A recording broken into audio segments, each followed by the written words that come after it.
le cours 10 et 11, hein, ici. Donc, on a donc vu le data flow déterministe, qui est un super bon paradigme, mais on ne peut pas l'utiliser tout le temps. Donc, et là, tout de suite, je vais vous expliquer pourquoi.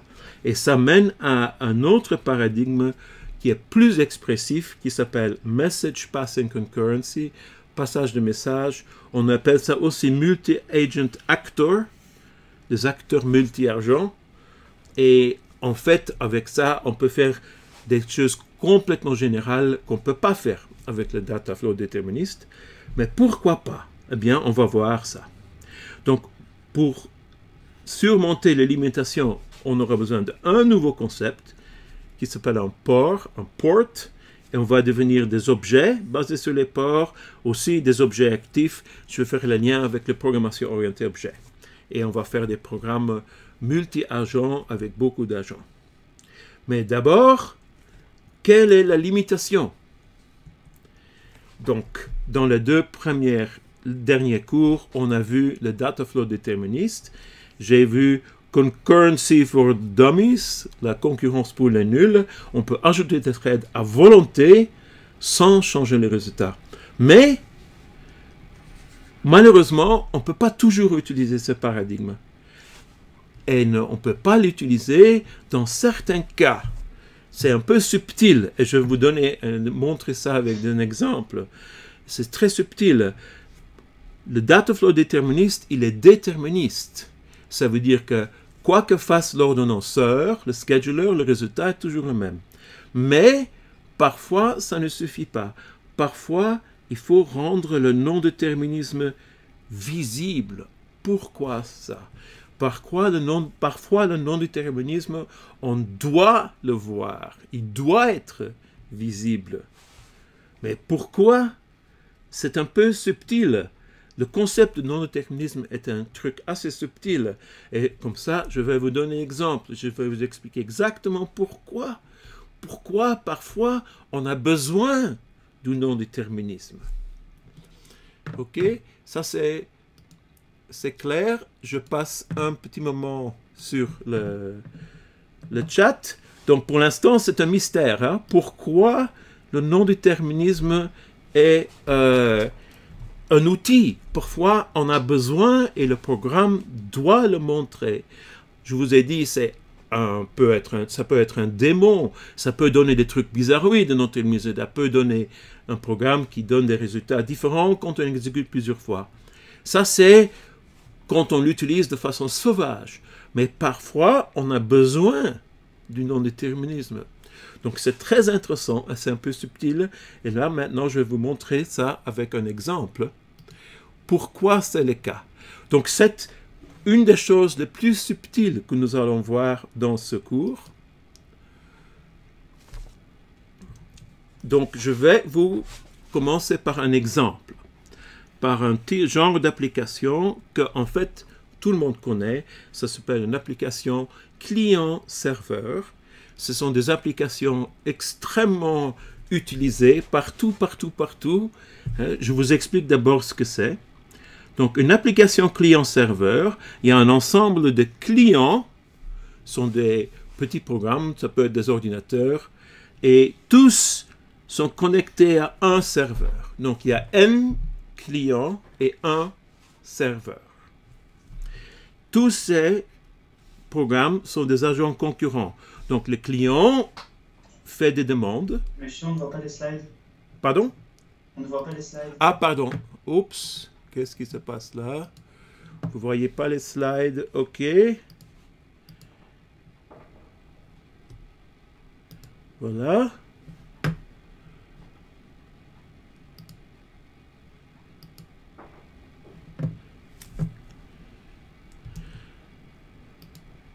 C'est bon maintenant? OK. Je pense que ça doit être bon. Donc, on va, pour expliquer pourquoi le non-déterminisme est important, et parfois on en a besoin, je vais vous donner l'exemple avec un client-serveur. Donc, c'est une application avec N clients et un serveur. Tous ces clients et les serveurs sont des agents concurrents Ils sont tous des threads. Ça peut être un thread ou plusieurs dans chaque client et chaque serveur. Donc l'idée, c'est que chaque client envoie des messages au serveur et reçoit des réponses. Ce genre d'application est partout. Si vous achetez un truc sur Amazon ou à la Fnac sur Internet ou sur un autre magasin sur Internet, vous avez tout de suite utilisé un client-serveur. Tous les commerces sur Internet sont des clients-serveurs. Tous les utilisateurs sont des clients. Et le magasin, c'est un gros logiciel qui est le serveur. Quand on achète quelque chose chez Amazon, c'est le navigateur. Votre navigateur est le client et le serveur Amazon, c'est le serveur. Donc, c'est une application très simple et utilisée partout. Mais c'est très étonnant, cette application-là, on ne peut pas l'écrire en Dataflow déterministe. On ne peut pas. C'est curieux. Pourtant, c'est une application vraiment très simple. Donc, j'explique. On va essayer. Donc, voici en dessin à quoi ressemble un client-serveur. Il y a N clients. Tous les clients sont connectés à un seul serveur. Donc, chaque client a un lien au serveur et peut envoyer des messages au serveur à n'importe quel moment. Je fais une demande, j'achète un livre et Amazon me répond. Il y a quelqu'un d'autre qui achète un truc, Amazon le répond, et ainsi de suite. Et il y a une condition de l'utilisation, c'est que quand le serveur reçoit un message, il fait un calcul local et il renvoie un résultat. Mais il le renvoie tout de suite.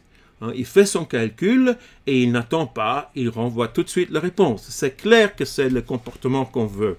Je fais une demande à Amazon et on répond. Il n'y a pas de serveur ne va pas attendre, il va me répondre tout de suite.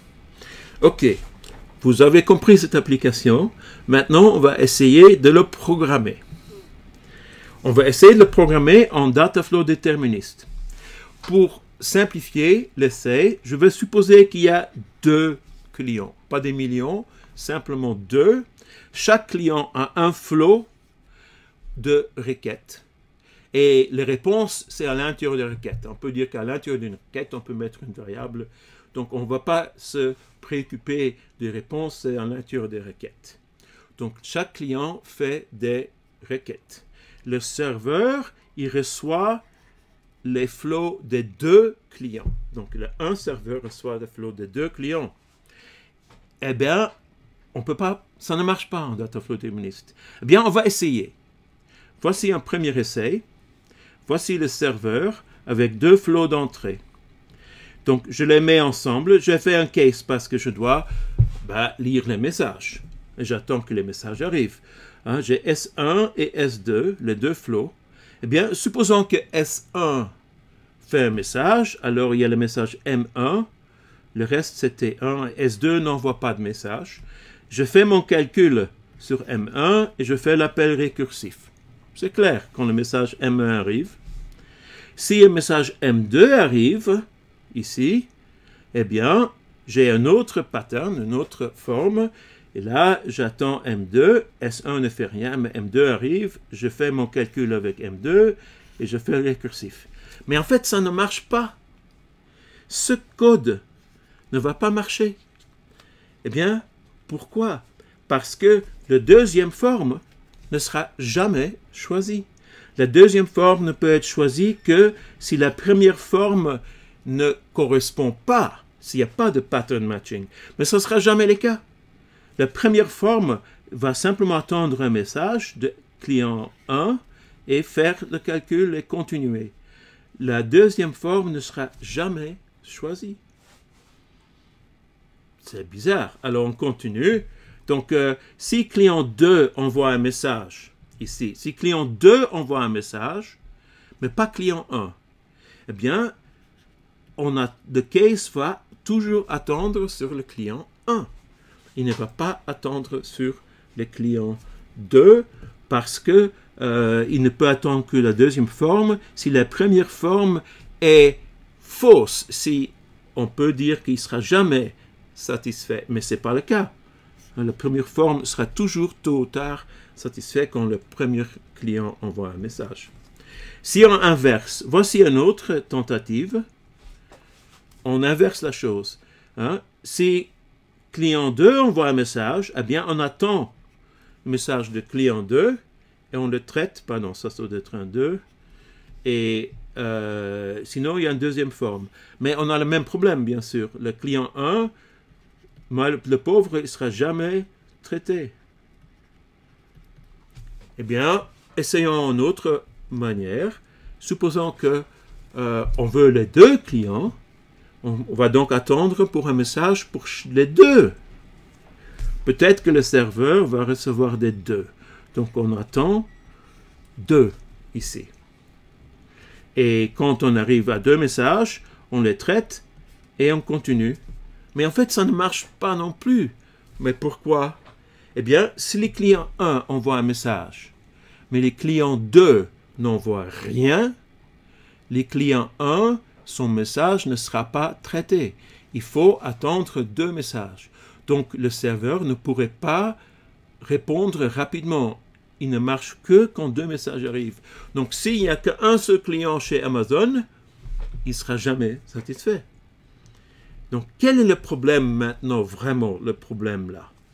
Le problème de fond, c'est que le case statement doit toujours attendre un seul pattern. One pattern, une forme.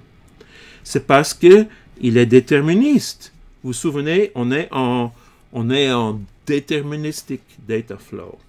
Les calculs sont déterministes. Donc, avec les mêmes entrées, le résultat doit être le même. Donc, le case, il doit choisir la même chose. Donc, il ne peut pas choisir entre 2 formes. Il doit attendre sur une forme. Ça, c'est le case, il est comme ça à cause du deterministic data flow. C'est inhérent. C'est parce qu'il doit être déterministe. Mais le serveur, il doit attendre sur 2 formes. Il attend un message de client 1, M1, ou un message de client 2. L'un ou l'autre. En fait, il ne le sait pas. C'est un choix non déterministe. Chaque forme, chaque pattern est possible parce que ça dépend du temps, du moment où le client fait sa demande et du temps de voyage entre les clients et les serveurs.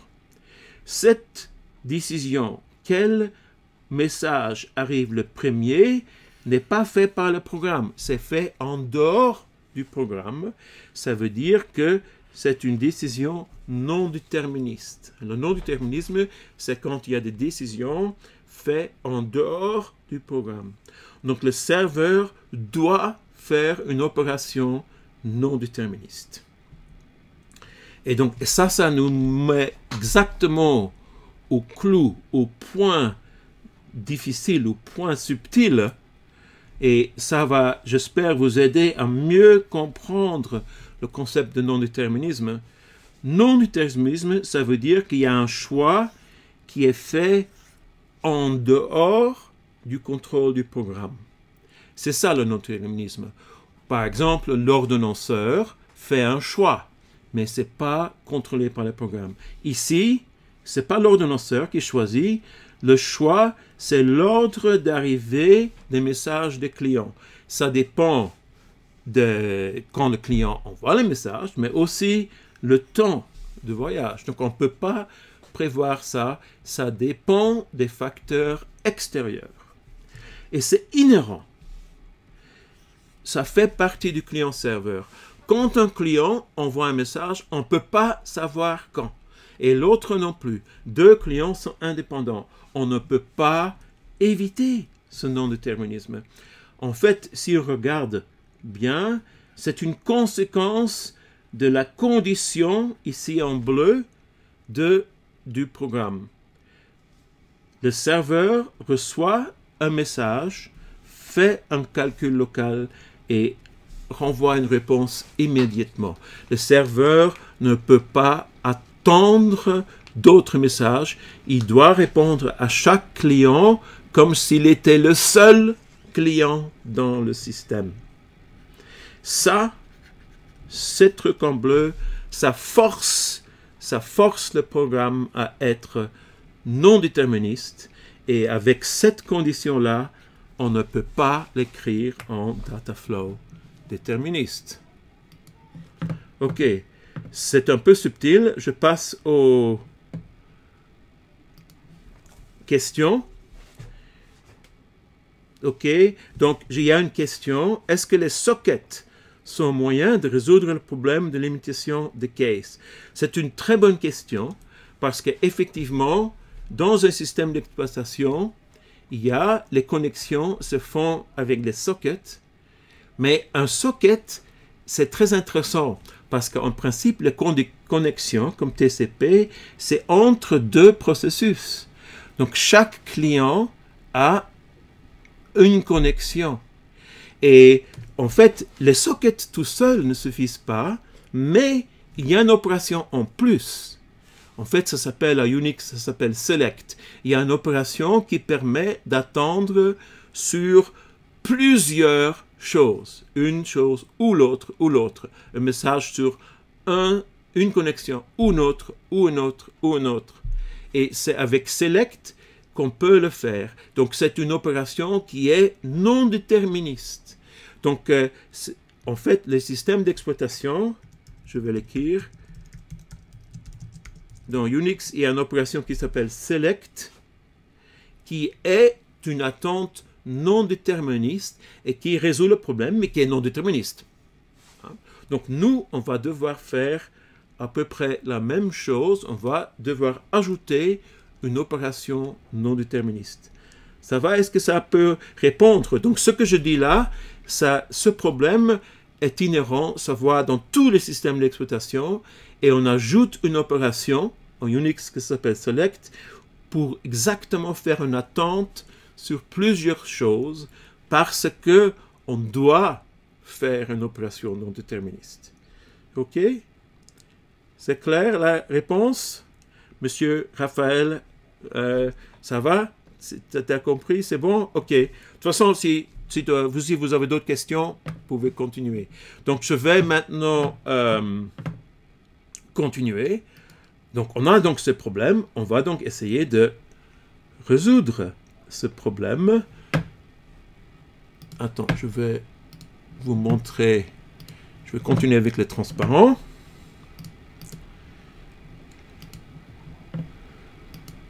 Voilà. Voilà. OK. Donc, justement, on doit attendre sur deux choses. Et c'est une conséquence du requirement, donc de la condition d'utilisation du programme. Chaque client doit être traité comme s'il était le seul. Donc, ce n'est pas un truc qu'on peut éviter. C'est inhérent. OK. Comment est-ce qu'on va donc surmonter ça? Eh bien, il faut ajouter quelque chose. Donc, le data flow déterministe ne peut pas exprimer une application qui demande du non-déterminisme. On doit donc étendre le langage avec un nouveau concept, comme le select que je viens de dire. Ce nouveau concept doit pouvoir faire une attente non déterministe sur plusieurs choses. Et du coup, le nouveau langage, avec ce nouveau concept, ne sera plus déterministe. Dommage, on quitte la concurrence pour les nuls. Je vais vous montrer différentes possibles solutions pour que vous compreniez comment ça marche. Première solution, eh bien, dans notre exemple, on a dû attendre sur deux clients. La solution la plus simple, en fait, une des solutions, c'est une opération que j'appelle wait to, attendre sur deux choses. Je vais introduire une fonction qui s'appelle wait2 avec deux arguments, x et y. Quand j'appelle cette fonction, elle va renvoyer deux valeurs possibles, 1 ou 2. Si x est lié à une valeur, alors wait2 peut renvoyer 1. Si y est lié, wait2 peut renvoyer 2. Si l'un ou l'autre est lié, ça va revenir. Donc, si X et Y sont tous les deux unbound, pas liés, cette fonction va simplement attendre et ne va pas revenir. Par contre, si tous les deux X et Y sont liés, alors on a deux possibilités pour le résultat. C'est possible à cause du timing, à cause des moments, des choses arrivent, X et Y, on ne sait pas quand ça va être lié. Si tous les deux sont liés, la fonction est libre de renvoyer un ou deux. Les deux sont possibles dans ce cas. Vous voyez que c'est une fonction non déterministe. Son résultat dépend du moment précis où X ou Y est lié. Et ça dépend aussi un peu de comment est-ce que son thread est choisi par le scheduler. Ça dépend d'un certain nombre de choses et ça peut renvoyer un ou deux. Eh bien, avec cette fonction-là, on peut résoudre le problème du client-serveur. Et je vous explique, je vous donne le code. Voici les clients-serveurs avec wait2. Donc, on a toujours une procédure serveur avec deux flows d'entrée. Mais maintenant, on va commencer par appeler wait2 sur les deux flows. Vous voyez un flow, quand il envoie un message, il sera lié message barre quelque chose. Mais quand il n'y a pas de message, il n'est pas lié. Donc, le C va avoir la valeur 1 ou 2. Quand il est 1, c'est-à-dire client 1 a envoyé un message. Quand il est 2, c'est client 2. Et dans le case, on met un pattern avec 3 parties, on y met le C. Et on voit que on met 2 patterns et on met des valeurs 1 et 2. Et maintenant, le case peut choisir les deux formes. Parce que si le C est égal à 1, c'est le pattern 1, il sera choisi. Si C égale 2, alors le pattern 1, il sera jamais choisi. Et donc, le case pourrait passer au deuxième pattern. Et donc, selon la valeur de C, on va choisir 1 ou 2. Et après, on fait des appels récursifs et on continue. Donc, si client 1 envoie un message, C sera égal à 1 et on va le traiter. Si client 2 envoie un message, C égale 2 et il est traité, eh bien, et qu'est-ce qui se passe si les deux clients envoient un message? Ben, wait2 va renvoyer donc 1 ou 2, on ne sait pas, ce sera 1 ou 2, et ça, ce sera le premier client qui sera traité, et après l'appel récursif, le wait2, il va donc à ce moment-là voir l'autre qui n'a pas encore été traité. Donc, il va traiter les deux, mais dans un autre qu'on ne connaît pas. Donc, un client devrait donc attendre que l'autre soit traité. Donc, mais normalement, les calculs locaux d'un serveur sont des petits calculs qui ne demandent pas beaucoup de temps par rapport à l'envoi de messages sur le réseau. Donc, un des clients aura une petite attente, mais c'est une limitation de la performance du serveur. Donc, ça marche aussi. Donc, wait2, il résout le problème théoriquement. Ça va? Mais wait2, ce n'est pas la solution définitive. Je vous l'ai montré parce que c'est une solution simple. Vous voyez un petit peu comment ça marche. Le problème de wait2, c'est qu'on peut pas il peut pas passer à l'échelle, not scalable. Alors, la question, supposons qu'on a des millions de clients. Amazon, c'est qu'il aime bien les millions de clients. Wait2 résout le problème pour 2 clients.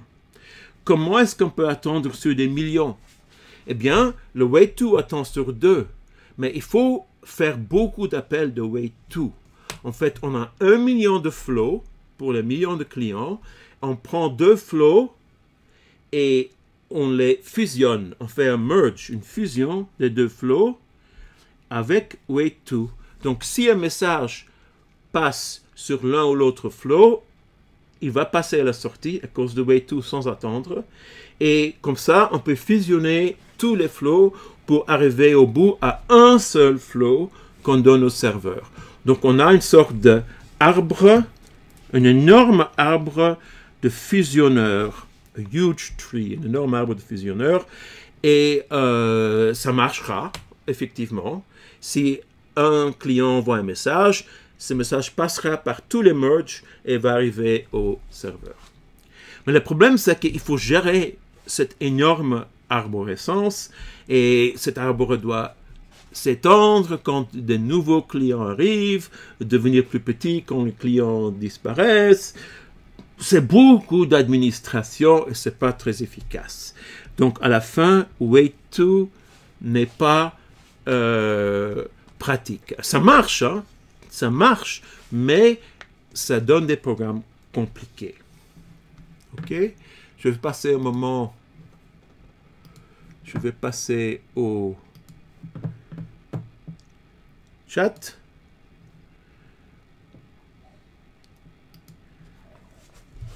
Ok, donc une question.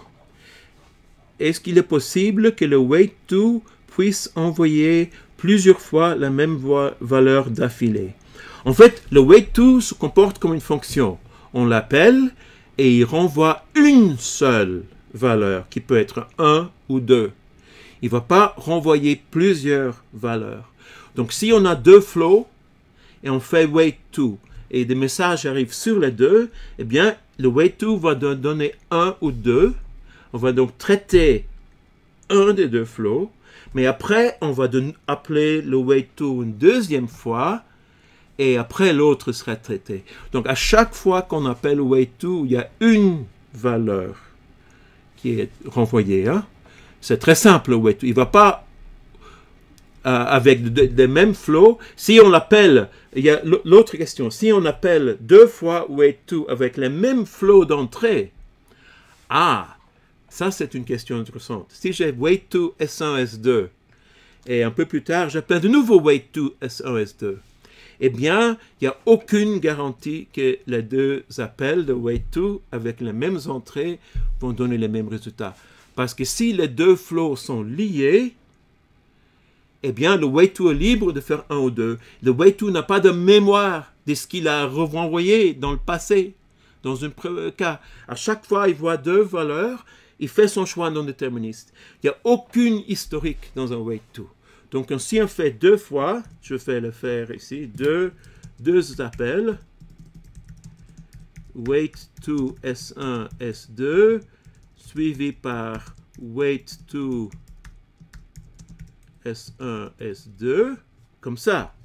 Eh bien, ça dépend. Si S1 est lié et S2 n'est pas lié, eh bien les deux appels vont renvoyer 1. C'est clair. Si dans le premier appel, S1 est lié, S2 n'est pas lié, ça va renvoyer 1. Si dans le deuxième appel, S1 et S2 est lié, ça peut renvoyer 1 ou 2. Mais il n'y a aucune histoire, aucune mémoire entre les appels. Chaque appel de Wait2 fait son choix de façon complètement indépendante du reste, selon les valeurs de ses entrées à l'instant de son appel. OK? OK? Ça c'est clair. Donc c'est vraiment une fonction très simple, hein, Wait2. Il ne faut pas chercher une complexité dans Wait2. Elle est très simple à implémenter. Hein? OK? Il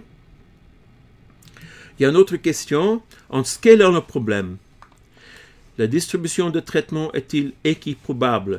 Ça veut dire que si on a 1 million de clients, est-ce que chaque client a la même probabilité d'envoyer un message?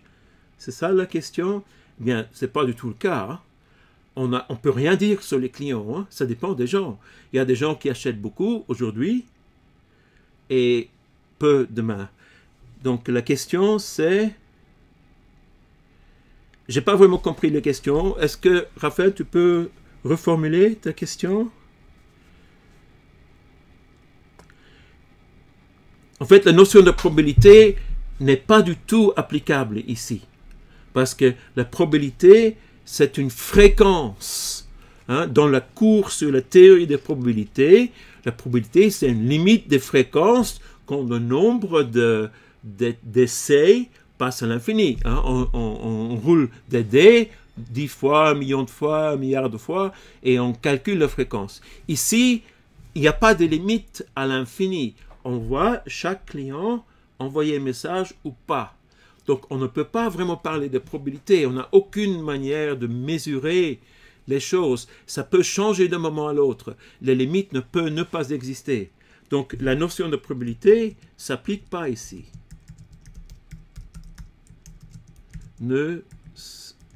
Attends, je vais faire une petite réponse. La notion de probabilité ne s'applique pas au concept de non-déterminisme. En fait, il s'agit un peu de... On appelle ça du démon de Dijkstra. Je ne sais pas s'il y a des électriciens entre vous. Je ne sais pas si vous connaissez le démon de Maxwell. Maxwell, il a fait les équations de Maxwell. Mais en informatique, on a ce qu'on appelle le démon de Dijkstra, parce que Dijkstra, c'est un informaticien célèbre qui a vraiment compris le problème la première fois. Si on a un choix de non déterministe, on ne peut rien dire sur quel choix sera pris. Il n'y a aucune notion de probabilité qui peut aider à ça. C'est comme s'il y a un démon complètement erratique qui choisit ça. Donc la question, si S1 et S2 envoient tous deux un message, S1 pourrait être choisi, ou S1, S2 pourrait être choisi. On appelle weight 2, et les deux arguments envoient un message. Eh bien, le weight 2 est libre de renvoyer un ou deux. Mais on ne peut rien dire sur lequel. Par contre, si la question, si S1 est choisi la première fois, est-ce que S2 sera choisi la deuxième fois? Eh bien, oui, parce qu'on va appeler weight 2 avec d'autres arguments. Au lieu de faire S1, S2, on aura T1, S2, et le T1, c'est le flow S1 après le traitement. Et du coup, le T1 n'est pas lié et le S2 est toujours lié. Donc, à cause des appels récursifs du serveur avec les suites des flows, c'est clair qu'on va traiter tous les messages l'un après l'autre. Le même message ne sera jamais traité deux fois. Ah, la question devient compliquée. Il y a encore une question, mais je réponds. Donc, si on fait weight to S1, S2, il y a deux messages, on choisit l'un ou l'autre. Par contre, si après, on choisit S1 et on a weight to T1, S2. Mais, donc, on pourrait choisir S2. Mais supposons qu'un autre message est arrivé sur le client 1. Le client 1 fait beaucoup de messages. Est-ce qu'il est possible qu'il y ait une sorte de starvation? Est-ce que le pauvre client 2 ne sera jamais traité? Effectivement, en fait, dans la pratique, il faut ajouter un concept d'équité à weight 2. Ça, c'est une question subtile. Hein? Vous vous souvenez que l'ordonnanceur, dans un système, l'ordonnanceur doit être équitable. Il doit ne pas laisser mourir de faim un thread. Bien, c'est pareil ici. Weight 2 doit être équitable. Il ne doit pas laisser mourir de faim. Par contre, ça n'a rien à voir avec la probabilité. Il doit simplement satisfaire les conditions qu'un client qui envoie un message sera traité dans un temps fini. Donc, c'est la condition, c'est un client qui envoie un message sera traité après un temps fini et pas infini. Donc, la notion de probabilité est trop forte ici. Il suffit de dire que quelqu'un qui fait un message qui sera traité dans un temps fini. Ok, mais je vais continuer parce que, bon, ça nous amène peut-être un peu loin. On peut aussi faire des discussions après. Hein? Donc, je vais continuer parce que weight 2 n'est pas la bonne solution, mais il y a une autre solution qui est la bonne. Donc, je continue.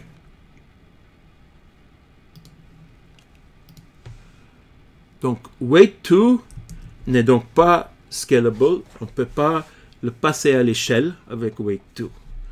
Donc, not scalable. Donc, qu'est-ce qu'on fait? Eh bien, je vous donne une deuxième solution, ports, des ports. Et là, c'est une solution qui est scalable, qui passe à l'échelle. on peut voir un port comme un flow avec un nom. C'est comme un flow, mais on attache un nom au flow. Donc on a ici, il n'y a que deux opérations sur un port. On a un flow S et on fait new port et on crée un nom. Un nom, c'est une constante. Hein? C'est une constante. Et quand on fait send, une opération de P et X, alors le X sera ajouté au flow, hein, au flow S. Donc le S deviendra X bar S prime, si vous voulez. Hein? Et donc, pour envoyer un message sur un flow, il suffit de connaître le nom du flow, le nom du port. Et avec ça, on peut résoudre le problème. Supposons qu'on a 1 million de clients. C1 jusqu'à C1 million. Pour chaque client CI, pour tous les I, il suffit que les clients... Attends, le document est mauvais. De faire un send PMI. Donc, il suffit que chaque client connaisse le nom du port. Donc, connaisse P et peut faire une opération send et le message MI sera ajouté au flow S.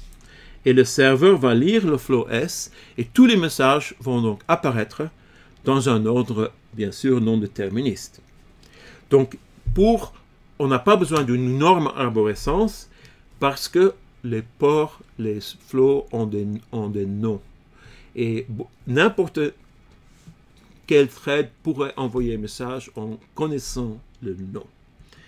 Donc, je vais vous donner un petit exemple des ports, comment ça marche. Je vous montre ça, mais après je vous donne des exemples. Hein? On a un flow S, on va voir pour l'instant rien. Si on fait un send de A, bien A apparaît.